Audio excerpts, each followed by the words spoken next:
Audition था, 3 audition करने के बाद आप टीवी पे दिखते।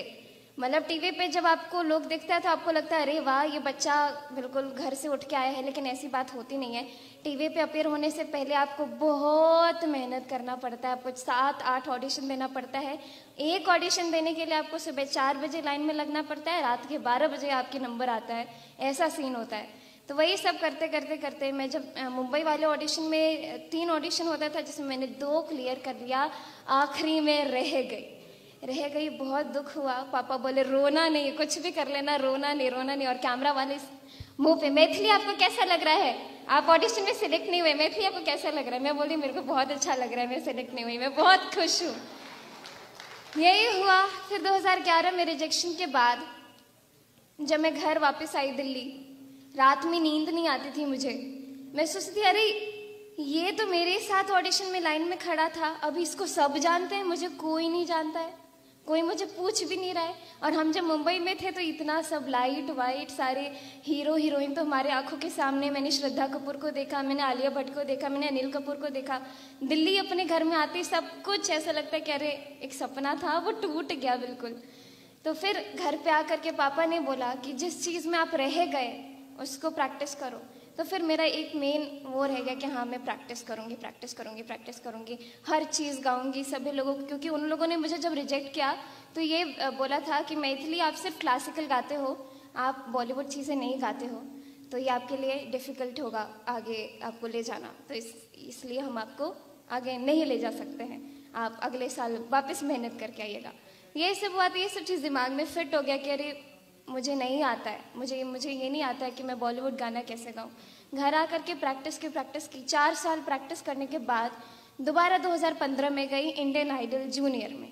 वो सीज़न 2 था, उसमें गई। जाते ही फिर सारे ऑडिशंस क्लियर हो गए। मुंबई वाला भी एक हो गया, आखिरी में फिर रह गई। तो लगा अरे जाना व्यर्थ है, अब तो छोड़ो अब ये सब चीज़ें, पढ़ाई लिखाई में ध्यान दो, IAS वाईएस बनो, बिहार का नाम रोशन करो। और क्योंकि मेरे पापा हमेशा मुझे अपने स्टूडेंट्स के साथ बिठा करके सिखाते थे ग्रुप क्लासेस में, सबके पापा मम्मी IAS होते थे।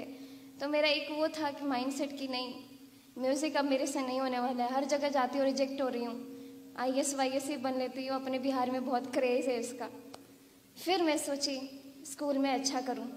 फिर जब मैंने बोला आपको 6th से ही मैंने पढ़ना ही शुरू किया, उससे पहले कुछ पढ़ाई लिखाई का नामो निशान नहीं था। तब मेरे 70 कुछ % आए थे, अंग्रेज़ी तो बिल्कुल समझ नहीं आता था। फिर 7th में जाते ही वो 70 से मैंने 93% स्कोर किया। फिर 8th में जाते ही वो 95% हो गया। ऐसे करते मैंने अच्छे से अपना बोर्ड एग्ज़ाम निकाल लिया। फिर IAS वाला जो ख्याल था वो दिमाग में था कि हाँ UPSC के लिए पढ़ना तो बहुत पड़ता है। सब चीज़ मैंने पढ़ना शुरू किया, 6th की NCERT से लेकर के 12th का NCERT तक सारे किताब जमा कर दिए। अब ये भी पढ़ूंगी। मतलब शुरू तो कर दिया था डेडिकेशन के साथ। फिर 2017 आ गया, राइजिंग स्टार आ गया। उन्होंने फ़ोन किया, मैथिली इंडिया में पहली बार लाइव रियलिटी शो हो रहा है। मैं पापा को बोल मना कर दो, मैं नहीं जा रही, मेरे को IAS बनना है, ये सब काम मैं नहीं कर रही। फिर उन्हें बोला कि आइए आपको हम लोग डायरेक्टली इसमें ले लेंगे, आपको लाइन में नहीं लगना पड़ेगा। और वो दिन था छठ का, उस दिन छठ का पहला दिन था और मेरा एक जगह मुझे गाने के लिए जाना था। मैं सोची चलो घर से बाहर निकल ही रहे हैं, लाइन में नहीं लगना पड़ेगा तो इसमें ऑडिशन दे देते हैं। भाई लोग भी गए थे मेरे साथ, ऑडिशन दी। उन लोगों का रिस्पांस अच्छा लगा मुझे, वो लोग बड़े प्यार से बात किए मेरे साथ, अरे मैथिली बहुत अच्छा गाए आप तो। मैं बोली अरे वाह थैंक यू। उसके बाद ऑडिशन क्लियर होता गया। फिर